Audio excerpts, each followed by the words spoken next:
When school begins in the fall, some international students in the U.S. may be at the risk of deportation if their universities switch to online classes only. Now, that's due to new modifications announced by the U.S. Immigration and Customs Enforcement, also known as ICE. News 8 Now's Isabella Hulsizer checked in with UW La-Crosse to see what their plan is for its international students.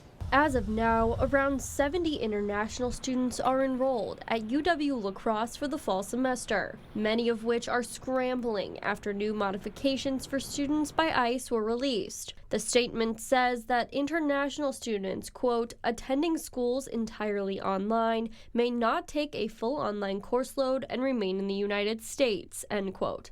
ICE says the international students need to take an in-person class or a hybrid option. And at UWL, what we're telling them, what was issued is immediately could affect campuses that have declared that they're going fully online in the fall. And UWL is not doing that. And so because we're planning for a blended model of instruction, hybrid, online, and in person, we're okay. And our students are okay if this is published as regulations. The modification has not yet officially been set in stone. What was shared on Monday by ICE right now is only guidance, so it's not published policy. But it is not something universities are fond of. We're hoping, we're praying, we're wishing that it could be reversed. Other universities across the country, like Harvard and MIT, have issued lawsuits against the Trump administration regarding the modifications. But ICE would allow students to stay enrolled in only online school if they are in their home countries. Bolden's biggest worry is for students not having access to the schooling necessities in their home countries. There are many challenges and barriers for students in certain locations where they might not be able to do that.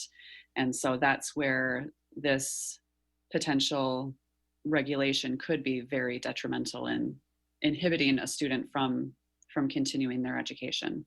These necessities include lack of technology, access to the internet in their home country, and the ability to contact UWL support. In La Crosse, Isabella Hulsizer, News 8 Now. Bolden says if an international student is currently enrolled in all online classes for the fall semester, they will be working with that student to make sure they get them enrolled into an in-person or hybrid course to abide by those new ICE rules.